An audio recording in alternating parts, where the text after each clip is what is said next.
আলহামদুলিল্লাহ লা ইলাহা ইল্লাল্লাহু আল্লাহু আকবার ওয়ালিল্লাহিল হামদ। এই বাংলায় এখন পারাপার করার জন্য নৌকা ছাড়া আর কিছু নাই।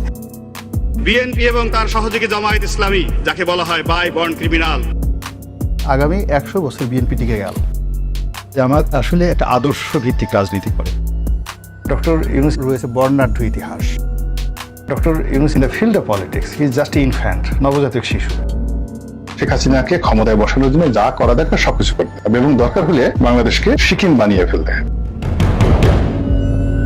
তোমরা যতক্ষণ পর্যন্ত তোমাদের চিন্তা চেতনায় কর্মে আমার রাসূলকে অনুসরণ করতে না পারবে, ততক্ষণ পর্যন্ত তোমরা মুমিন হতে পারবে না, মুসলমান হতে পারবে না। ময়লানা গোলাম ময়লা আবর্জনা রনি বাংলাদেশের রাজনীতিতে এক মারাত্মক বেসম্ভব জিনিস।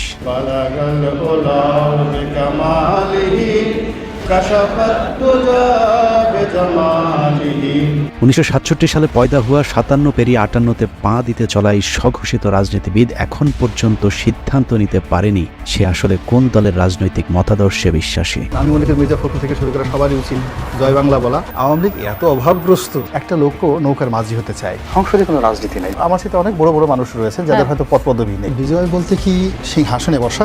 যখন যেখানে সুবিধা পেয়েছে রনি সেখানে মুখ লাগিয়েছে, কিন্তু যেখানে মুখ লাগিয়েছে সেখানেই দুর্গন্ধ ছড়িয়েছে। যে কারণে তার মুখ যেখানেই লাগিয়েছে সেখান থেকেই তাকে অসম্মানজনকভাবে ভাগিয়েছে। বোবার যেমন কোনো শত্রু নেই, গোলাম ময়লা রনিরও সুনির্দিষ্ট কোনো রাজনৈতিক প্রতিপক্ষ নেই। কখনো বিএনপি, কখনো আওয়ামী লীগ, কখনো জামায়াত, আবার কখনো এন্টি জামায়াত।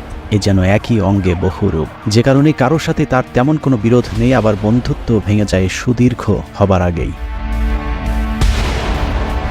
জন্ম থেকেই জ্বলতে থাকা রনিকে বাংলাদেশের নিষ্ঠুর রাজনৈতিক দলগুলো উষ্ঠা লাথির উপরেই রেখেছে। যখন যার প্রয়োজন হয়েছে গরিবের সুন্দরী বউয়ের মতো কাছে ডেকেছে, আবার পরক্ষণেই বিছানা থেকে পাছায় লাথি দিয়ে খাটের নিচে ফেলেছে। বাংলাদেশ আওয়ামী লীগ থেকে বেদনা, অপমানবোধ, লাঞ্ছনা এবং গঞ্জনা কোনো একটা মানুষের পক্ষে বিএনপিতে যাওয়া এটা সাধারণ কোনো ঘটনা নয়। নেতা শব্দটি আমার জন্য প্রযোজ্য। এটা তো যোগ্যতা কি বিএনপি আপনাকে দিল না? এটা একটা ভিন্ন একটা প্রসঙ্গ। সব দলের লাথির ছাপ পাছায় নিয়ে রনি এখন দিক বিদিক ছুটছে। স্থির হয়ে বসতে গেলেই ব্যথা তাকে মনে করিয়ে দেয় রনির কোন কোন জায়গায় ব্যথা। মানুষের শরীরে যখন ব্যথা হয় না, তখন নখে ব্যথা থাকে, আবার একটু পরে মাথায় চলে যায়। আপনার তো বয়স অল্প, এখন অত ব্যথা হয়নি। একটু পরে সেই ব্যথা 5 মিনিট মাথায় গালে চলে আসে, কানে চলে আসে। ব্যথা খুব দ্রুত সারা শরীরে ছড়াতে থাকে। ব্যথার এরকম যন্ত্রণা। সারা অঙ্গে এরকম ব্যথা নিয়ে চলছে রনির দিনকাল। কিন্তু প্রশ্ন হলো, এভাবে আর কতকাল? একটা জায়গায় তো তাকে থামতে হবে, না থামলে সবাই মিলে তাকে থামাতে হবে। কেননা রনি যে পাগলামি শুরু করেছে তাতে মনে হচ্ছে পাগলাগারদে যাবার ঠিক আগের স্টেজে আছে সে। আমার এই সকালে পেট খারাপ থাকে, বিকেলবেলা মাথা খারাপ থাকে, রাতে ঘুম হয় না। আমি চিন্তা করলাম করিটা কি? পাগলামি আর একটু বাড়লেই পাবনায় আরেকটি বেড খালি করতে হবে তার জন্যে। কিন্তু আমরা রনির মতো একজন রাজনৈতিক জোকারকে হারাতে চাই না, যে কারণেই তাকে সংশোধন করতে আজকের এই প্রতিবেদন। সহিংস আন্দোলনের নামে অবশ্যই পুলিশের অধিকার আছে তাদেরকে গুলি করে মেরে ফেলা, অবশ্যই। 5 আগস্টের দুদিন আগে চ্যানেলে টক শো শেষ হবার পর উপস্থাপিকার সাথে মানিকের যে অনাকাঙ্ক্ষিত ভিডিওটি ছড়িয়ে পড়েছিল, সেটারও নাটের গুরু ছিল গোলাম ময়লা রনি। টক শো শেষে অত্যন্ত অশ্লীল ভঙ্গিতে রনি মানিককে বলেন উপস্থাপিকাকে একটু আদর করে দিতে। অনেক রাগ হয়েছে, আদর করে দেন। মূলত রনির এই কথাতেই সূত্রপাত হয় মানিকের কুরুচিপূর্ণ আক্রমণাত্মক আচরণের। মানিক যখন দীপ্তি চৌধুরীকে যাচ্ছে তাই বলে যাচ্ছিলেন, তখনও রনি অসভ্যের মতো দাঁত কেলিয়ে হাসছিলেন। আমি একটা মুক্তিযোদ্ধা পরিবারের সন্তান, আপনার কোনো অধিকার নেই আমাকে রাজাকারের বাচ্চা বলার। তার এই ব্যক্তিত্বহীনতার কারণে জীবনের পরন্ত সময়ে এসেও এখনও নিজের কোনো রাজনৈতিক পরিচয় জোটেনি। এক কথায় বলতে গেলে রনিকে বলা যায় বাংলাদেশের রাজনীতিতে একজন পলিটিক্যাল প্রস্টিটিউট। রাজনীতির মাঠের এই প্রস্টিটিউট কতবার কতজনের খাটে গিয়েছে সেটা দেখতে আমাদেরকে 2008 সাল থেকে রনির ঘাট বদলের ইতিহাস দেখতে হবে। জামাত আসলে একটা আদর্শ ভিত্তিক রাজনীতি করে। জামাতের যে আদর্শটা রয়েছে, সেই আদর্শটা সমপর্যায়ের আদর্শটা এই মুহূর্তে বাংলাদেশের অন্য কোনো রাজনৈতিক দলের নেই। ঠিক ওই পর্যায়ের কোনো আলেম, কোনো ওলামা আমাদের দেশে না থাকার কারণে জনাব দেলোয়ার হোসেন সাইদী সাহেব গ্রেপ্তার হওয়ার পর থেকে একটা বিশাল শূন্যতার সৃষ্টি হয়েছে। কদিন আগে রনির কথাবার্তা শুনলে মনে হতো জামায়াতের পটুয়াখালী জেলা আমির, কিন্তু এগুলো আসলে তার মনের কথা না। রনির মনের কথাগুলো শুনতে হলে 2010 সালে সংসদে রনির দেয়া একটি বক্তব্য শুনতে হবে। বিএনপি এবং তার সহযোগী জামায়াত ইসলামী, যাকে বলা হয় বাই বন্ড ক্রিমিনাল, অপরাধ করার জন্য যাদের জন্ম হয়েছে। এই বক্তব্য স্বঘোষিত বুদ্ধিজীবী গোলাম মওলা রনির যখন আওয়ামী লীগের সংসদ সদস্য ছিলেন তখনকার। আওয়ামী লীগের সাথে তার সংসার ভাঙে ইন্ডিপেন্ডেন্ট টেলিভিশনের সাংবাদিক পিটিয়ে জেলে যাবার পর। ইন্ডিপেন্ডেন্ট টেলিভিশনের সাংবাদিক পেটানোর প্রেক্ষাপটটা একটু আলোচনা করে আসা দরকার। আপনি যদি রনির উইকিপিডিয়াতে যান তাহলে দেখবেন রনির জন্ম ফরিদপুরের শ্যামপুরে, কিন্তু রনি এমপি হয়েছিলেন পটুয়াখালী 3 আসন থেকে। স্বাভাবিকভাবে প্রশ্ন আসতে পারে ফরিদপুর থেকে রাতারাতি পটুয়াখালী কিভাবে তিনি সংসদ সদস্য হলেন। জনাব গোলাম মাওলা রনি, পটুয়াখালী 3। মাননীয় স্পিকার, আপনাকে ধন্যবাদ। লা ইলাহা ইল্লাল্লাহু ওয়াহদাহু লা শারীকা লাহু লাহুল মুলকু ওয়া লাহুল হামদ। রনির পূর্বপুরুষ ছিলেন নদী ভাঙন ফরিদপুরের চরের বাসিন্দা। রনির বাবা গ্রামে গ্রামে মাথায় করে তেল বিক্রি করতেন। আর্থিকভাবে অসচ্ছল হলেও মোটামুটি খেয়ে পড়ে বেঁচেছিলেন, কিন্তু হঠাৎ করে নদী ভাঙনে তার পৈতৃক ভিটা নদী গর্ভে বিলীন হয়ে গেলে নিঃস্ব হয়ে গোলাম মাওলার পরিবার চলে যায় ফরিদপুর থেকে পটুয়াখালীতে। একসময় সম্বল শুধু কম্বলওয়ালা গোলাম মাওলা রনি 111-এ শেখ হাসিনা জেলে থাকার সময়টাতে হাসিনাকে তেল দিয়ে কলাম লেখার পুরস্কার হিসেবে 2008 সালের নির্বাচনে আওয়ামী লীগের মনোনয়ন পান। এরপর সংসদ সদস্য নির্বাচিত হবার পর আর ফিরে তাকাতে হয়নি রনিকে।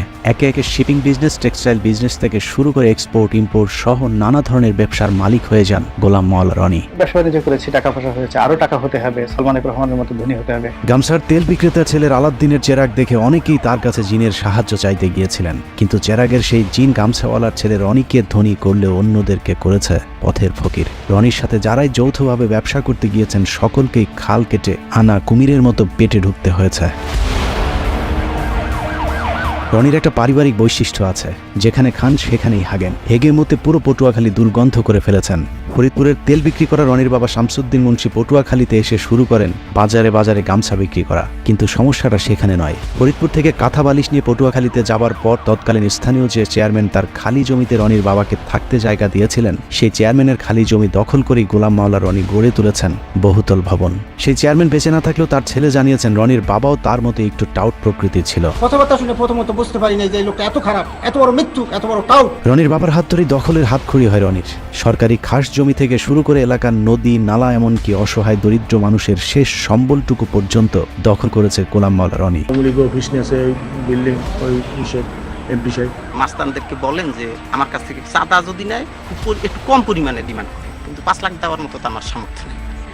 রনি বলছিল যে আপনার জমি বিক্রি করে চাঁদা দেবে। রনিকে এসব দখলবাজিতে যখন যেই বাধা দিয়েছে তার বিরুদ্ধেই মামলা ঠুকে দিয়েছেন মামলাবাজ গোলাম মাওলা রনি। সহযোগিতা করতে গেলে হ্যাগরও মামলা দেন। টকশোতে মিষ্টি মিষ্টি কথা বলা রনি তার এলাকায় গড়ে তুলেছেন একটি ক্যাডার বাহিনী, যার নাম ভাইয়া গ্রুপ। এই গ্রুপের প্রধান গোলাম মাওলা রনির শ্যালক মকবুল খান। দখলবাজি আর চাঁদাবাজিতে অতিষ্ঠ গড়াচিপা এলাকার মানুষ মকবুলের বিরুদ্ধে নালিশ করতে গিয়েছিলেন রনির কাছে, কিন্তু ভুক্তভোগী ব্যক্তিরা বুঝতে পারেনি টেলিভিশনের রনি আর টেলিভিশনের বাইরের রনি এক জিনিস নয়। সব বিষয়ে বিশেষজ্ঞ রনি টেলিভিশন টক শোতে নীতিবাক্যের ফুলছুরি ছড়ালেও নিজে জড়িয়েছেন নীতি বিবর্জিত অনৈতিক বিভিন্ন কাজের সাথে। মামলা দখল আর চাঁদাবাজি করে তেল বিক্রেতার ছেলে এখন শত শত কোটি টাকার মালিক। আমাদের এমন দিন আছে যে 10 কোটি টাকা আমাদের একসাথে ব্যাংক থেকে তুলতে। নিউ মার্কেট এলাকার নাইম রোডের লাক্সারি এই ভবনের 6-এর বি ফ্ল্যাটটিতে রনি নিজে থাকেন। রাজধানীর তোপখানা রোডের মেহরুবা প্লাজায় রয়েছে তার আরেকটি ফ্ল্যাট। বসুন্ধরা বাড়িধারা প্রকল্পে 5 কাঠা এবং পূর্বাচলে রয়েছে তার আরেকটি 10 কাঠার প্লট। নিজের অন্যান্য জায়গার বাড়ি ফ্ল্যাট থাকার তথ্য গোপন করে অবৈধভাবে তিনি এসব প্লট বাগিয়ে নিয়েছেন। হঠাৎ করে গোলাম মাওলা রনি কিভাবে আঙুল ফুলে কলা গাছ হয়ে গেলেন সেই খবর সংগ্রহ করতে গেলে ইন্ডিপেন্ডেন্ট টেলিভিশনের সাংবাদিকের উপর চড়াও হন রনি। মেমোরি কার্ড যদি নিয়ে থাকে মেমোরি কার্ড ফেরত দিয়ে দেন। কি আসলে আমার দ্বারা যদি কেউ ক্ষতিগ্রস্ত হয়ে থাকে এজ এ বড় ভাই হিসেবে আমি সরি। যাই হোক, ওই ঘটনায় গ্রেফতারের পর জেল খাটতে হয়েছে বেশ কিছুদিন। জেল থেকে বেরোলেও আর আওয়ামী লীগে ঢুকতে না পারায় নতুন ভাতারের সন্ধানে বের হন তিনি। খুঁজতে খুঁজতে বিএনপির সাথে দেখা। সাংগঠনিকভাবে চরম ভঙ্গুর অবস্থায় থাকা বিএনপি তখন ডক্টর কামাল কাদের সিদ্দিকী রনিদের মতো খড়কুটো যা পেয়েছে তাই আঁকড়ে ধরেছে। 2018 সালে নির্বাচনের আগে যেদিন রনি বিএনপিতে যোগ দিয়েছিলেন সেদিন সাংবাদিকরা তাকে প্রশ্ন করেছিল বিএনপিতে কতদিন থাকবেন। রনি তার উত্তরে বলেছিলেন মৃত্যু পর্যন্ত থাকতে এসেছে। মূলত 2018 সালে বিএনপির মনোনয়ন পেতেই রনির এই পোল্টিবাজি। রনির সেই ডিগবাজিতে ধানের শীষের টিকিটও পেয়ে গিয়েছিলেন, কিন্তু পটুয়াখালী 3 আসনে আজীবন বিএনপির রাজনীতি করে আসা বিএনপির মূল প্রার্থী মনোনয়ন প্রত্যাহার না করে রনির প্রতিদ্বন্দ্বিতা করেন। গোলাম মাওলা রনি এখন আওয়ামী লীগের সঙ্গে বেইমানি করেছে, সামনে বিএনপির সাথে করবে। সে বিএনপিতে যোগ দিয়েছে, জনগণ তাকে আর কোনোদিন সমর্থন করবে না। তাকে মনোনয়ন দেওয়া হয়, কিন্তু নির্বাচন কমিশন তার মনোনয়নের প্রার্থিতা বাতিল করেছে। সে তার আম ও সালা দুটি হারিয়েছে। 2018 সালে নির্বাচনে দেশের অন্যান্য এলাকার মতো রনির পটুয়াখালী 3 আসনেও বিএনপির মনোনীত প্রার্থী গণসংযোগ কিংবা ভোট দিতে যেতে পারেননি, কিন্তু পটুয়াখালী 3 আসনটিতে রনির প্রতিদ্বন্দ্বী হিসাবে তৎকালীন সিএসি নুরুল হুদার আপন ভাগ্নে সাজু হয়। সেখানকার অবস্থা আরও ভয়ানক ছিল। সকালে রনির স্ত্রী ভোট কেন্দ্রে যাবার পর আওয়ামী লীগের লোকজন তার গাড়ি ভাঙচুর ও মারধর করলে রনি আওয়ামী লীগ প্রার্থীর বিরুদ্ধে মামলা না করে তার প্রতিদ্বন্দ্বী বিএনপির বিদ্রোহী প্রার্থী ও তার সমর্থকদের বিরুদ্ধে মামলার নির্দেশনা দেন। গাড়িটা আগে থানায় নাও, থানায় নিয়ে এই সুযোগে মানে প্রার্থী সহ সবাই মামলা দিয়ে দাও। আচ্ছা, এটা কিন্তু আমাদের সুযোগ, এবং সব জায়গায় টেলিফোন করে হাজার হাজার লোক থানায় ঘেরাও করে। তারপরেও সে সময় বিভিন্ন অনুষ্ঠানে গোলাম ময়লা রনি নিজেকে বিএনপির অত্যন্ত গুরুত্বপূর্ণ এবং নীতি নির্ধারণী পর্যায়ে নেতা হিসেবে দাবি করতে শুরু করেন। আমি বিএনপির একজন নীতি নির্ধারণী, অন্যতম নীতি নির্ধারণী ব্যক্তিত্ব আমি এখানে বলছি। অভিযোগ রয়েছে মির্জা ফখরুল ইসলাম আলমগীরকে 10 লাখ টাকা দিয়ে রনি রাতারাতি দল পাল্টে বিএনপির টিকিট পেয়েছিলেন। 10 লাখে মনোনয়ন কেনা বিএনপির গুরুত্বপূর্ণ নেতা 2018 সালে আওয়ামী লীগ আবারও ক্ষমতায় এলে আরেকবার ডিগবাজি দেয়। কিছুদিন আগে বিএনপির নীতি নির্ধারণী পর্যায়ে নেতা দাবি করা রনি বলতে শুরু করেন, আমি বিএনপির কেউ না, বিএনপির কোনো কমিটিতে আমি নেই, আমি শুধু ইলেকশনটা করেছি। তো আমাকে যদি বিএনপি নেতা বলা হয় এটা আমার জন্য অবমাননাকর, অপমানজনক, কারণ আমি আসলে বিএনপির নেতৃত্বে নেই। ওই অনুষ্ঠানে রনিকে প্রশ্ন করা হয়েছিল, আপনি যে বিএনপির নেতা না এটা আপনি কখন বুঝলেন? উত্তরে রনি যা বলেছেন তা অনেকটা সিদ্দিকের ভুল হয়েছে আমাকে ক্ষমা করে দেওয়ার মতো। রনি ভাই, এই কথাটা আপনি আগে এতদিন বলেননি কেন? প্রথমত এই জিনিসটা আগে আমার মাথায় আসেনি। 2018 থেকে 2024 রনির জীবন কেটেছে কুলহারা কলঙ্কিনীর মতো। জলে ভাসা পদ্মের মতো 5টি বছর কাটানোর পর 2024 সালে আওয়ামী লীগ যখন আবারও ক্ষমতায় আসে তখন গোলাম মাওলা রনি বুঝতে পেরেছিলেন আওয়ামী লীগ ছাড়ার কোনো উপায় নেই, যে কারণে 2024 সালে নির্বাচনের পর আবারও আওয়ামী লীগের খাটে যাবার চেষ্টা করতে থাকেন। আওয়ামী লীগকে তো সবসময় মিস করি, সবসময় মিস করি, মৃত্যু পর্যন্ত মিস করি। আর আমি যদি বিএনপির মন্ত্রীও থাকি এবং আওয়ামী লীগের যদি প্রয়োজন মনে করে তখন সেই মন্ত্রিত্ব ছেড়ে দিয়ে হলো আওয়ামী লীগের হাল। আওয়ামী লীগে আবারও পথ ফিরে পেতে বিএনপিকে নিয়ে নানা ধরনের ঠাট্টা বিদ্রুপমূলক কথাবার্তা শুরু করেন গোলাম ময়লা রনি। বিএনপি এখন সরাসরি মাঠে রাজনীতি না করে তারা দোয়াদরুতে মগ্ন হয়ে গেছে, ঝাড়ফুঁক তাবিজ কওয়াজে ব্যস্ত। কেউ কেউ বলে যে এরা জাদুটু নাও জানে, বানও মারতে জানে। বিএনপির যে গণতান্ত্রিক ভাবে তাদের যে অবস্থানটা ছিল সেটাকে তারা তাড়িয়ে সামনের যে জায়গাটিতে মিস্টার জো বাইডেনকে বসিয়ে দিয়েছে, মিস্টার পিটার ডি হাসকে বসিয়ে দিয়েছে। বিএনপিকে নিয়ে হাসি ঠাট্টা করে অবশ্য কোনো লাভ হয়নি, কারণ পুরাতন স্বামী আওয়ামী লীগের সাথে আবারও ঘর বাঁধার আগেই স্বামী পলাতক অবস্থা যখন এই রনি আবারও শুরু করে নতুন স্বামীর সন্ধান। আওয়ামী লীগ বিএনপির সব হারিয়ে ডক্টর মোহাম্মদ ইউনূসের তত্ত্বাবধায়ক সরকারের একটি উপদেষ্টার পদ পাবার স্বপ্ন দেখে গোলাম ময়লা রনি, যে কারণে মোহাম্মদ ইউনূসের নেতৃত্বে সরকার গঠন হবার পর এই সরকারের মেয়াদ নিয়ে রাজনৈতিক দলগুলোকে তাড়াহুড়া না করবার আহ্বান জানান। এই গণঅভ্যুত্থানের মাধ্যমে যে 17 জন ব্যক্তি এই মুহূর্তে দায়িত্বে অবতীর্ণ হলেন, তারা চমৎকার করে কথা বলেন এবং তাদের সবারই রয়েছে বর্ণাঢ্য ইতিহাস। তাদের সফলতা কামনা করা ছাড়া আমাদের এই জাতির দ্বিতীয় কোনো অপশন নেই। একটা নির্দিষ্ট সময় পর্যন্ত আমাদেরকে অপেক্ষা করতে হবে এবং ধৈর্য ধারণ করতে হবে যার যার অবস্থান থেকে। ইউনূস সরকারের পক্ষে তেলবাজি করেও কোনো লাভ হয়নি। প্রথম, দ্বিতীয়, তৃতীয় ধাপেও মোহাম্মদ ইউনূসের পাশে একটি চেয়ার না জোটায় রীতিমতো পাগলামি শুরু হয় গোলাম মাওলা রনির। ডক্টর ইউনূস চেষ্টা করলেও খুব বেশি আগাতে পারবেন না। নোবেল পুরস্কার পেয়েছে, তুমি তো শ্রমিকের টাকা মেরে দিলা, তাকে ডাইরেক্ট ক্রস ফায়ারে দেওয়া উচিত। রনির হঠাৎ করে সারা অঙ্গে ব্যথা শুরু হবার কারণ কি সেটা বুঝতে হলে জামায়াতের এক নেতার সাথে তার একটি ফোন রেকর্ড শুনে আসতে হবে, যেখানে তিনি পরিষ্কারভাবে বলেছেন শেখ হাসিনা পালিয়ে যাবার পর ক্যান্টনমেন্টকে সব দলকে ডাকলেও গোলাম মাওলা রনিকে না ডাকাতেই তিনি ক্ষিপ্ত হয়েছেন। সবাই তো ইউনূস সাহেবকে তেল মারতেছে, আওয়ামী লীগের গালি দেওয়া তো খুব সহজ একটা বিষয়। তখন আসলে আমরা আরো ভয়াবহ বিপদের দিকে এগোচ্ছি। এই যে চ্যাংরা পোলাপানরা যা কিছু করতেছে, আপনি যদি এইটার সাথে সাথে লাফান যে স্বাধীনতা পেয়ে গেছি, doctor Yunus he is in wrong, ভুল কাজ করতেছে। আপনি সেই ঘরের মধ্যে ঢুকবেন, ঢুকার আগে আপনি আমাদের সবার সাথে আলোচনা করে নেবেন না? আলোচনা না করে আপনি ঢুকে গেছেন, ঢুকে গিয়ে আপনি বিপদের মধ্যে পড়ে এখন আমি আপনার ওখান থেকে কিভাবে বাঁচাবো? আপনি তো ঢুকে গেছেন। রনি ছাড়া সব দল ক্যান্টনমেন্টে মিটিং করাতে সব দলকেই তিনি বদদোয়া দিয়েছেন। পীরে গোলাম ময়লা জামায়াতের ওই নেতার সাথে ভবিষ্যৎবাণী করেছেন, যারা যারা সেদিন ক্যান্টনমেন্টে গিয়েছিল সবাইকেই নাকি ভারতের রোশানলে পড়তে হবে। যারা গেছে তারা সবাই দুর্ভোগ হবে। জামাত বর্ণ যারা, ইভেন আমাদের মির্জা ফখরুল সাহেব গেছেন, ওখানে খুব রং কাজ করছে, খারাপ কাজ করেছে। জোনায়েদ সাকি গেছে, যারা গেছে প্রত্যেকটা লোকের এই কর্মফল ভোগ করতে হবে। Just wait. মানে দিল্লি কি এইরকম প্ল্যান করতেছে আপনি বলতে চাইতেছেন? জি, এটা সেই প্ল্যান অনুযায়ী সবকিছু। আপনি একটা কাজ করেছেন, সেই কাজের তো ফল আপনাকে ভোগ করতেই হবে। পরিস্থিতি যা দাঁড়িয়েছে যে কোনো সময় 999-এ কল করে রনিকে পাবনার গাড়িতে উঠিয়ে দিতে হবে। Doctor Yunus is a famous and eminent economist, কিন্তু in the field of politics he is just infant, নবজাতক শিশু, 3 মাসও টিকতে পারবেন না। নিজের ফেসবুক, ইউটিউব থেকে শুরু করে টেলিভিশন টক শো সবখানি যেন রনির টার্গেটে পরিণত হয়েছে ডক্টর মোহাম্মদ ইউনূস। মুখরোচক টাইটেল, থাম্বনেল আর নানা ধরনের ব্যাখ্যা বিশ্লেষণের মধ্য দিয়ে ডক্টর মোহাম্মদ ইউনূসকে বিতর্কিত করবার জন্য যেন রীতিমতো ন্যাংটা হয়ে রাস্তায় নেমেছেন গোলাম ময়লা রনি। 11 সেই সময়টিতে মঈনুদ্দিন ফখরুদ্দিনের উপরেও ছিলেন ডক্টর মোহাম্মদ ইউনূস। তাতে 11-এর একটা লেটেস্ট ভার্সন, এটাকে আপনি ডিজিটাল ভার্সন বলতে পারেন। একটি সূত্র জানিয়েছে বাংলাদেশের রাজনীতির হিরো আলমের update version Alam pro max. Golam ময়লা রনির সাথে আওয়ামী লীগের একটি সমঝোতা হয়েছে। রনিকে যেহেতু জামায়াত, বিএনপি, ডক্টর ইউনূস কেউই পাত্তা দিচ্ছে না, সে কারণে তিনি এখন আওয়ামী লীগের সাথে হাত মিলিয়ে সূক্ষ্ম ষড়যন্ত্রে লিপ্ত হয়েছেন। এরই মধ্যে শেখ হাসিনা সম্পর্কে গুণগান শুরু করেছে রনি। সামনে হয়তো প্রকাশ্যে আরো গুণগান শোনা যেতে পারে। চীনের এবং আমেরিকার চক্রান্তে বাংলাদেশে শেখ হাসিনাকে যেভাবে বাংলাদেশ থেকে তাড়ানো হয়েছে, এটি নির্মম, এটি অন্যায়, এটি অসাংবিধানিক।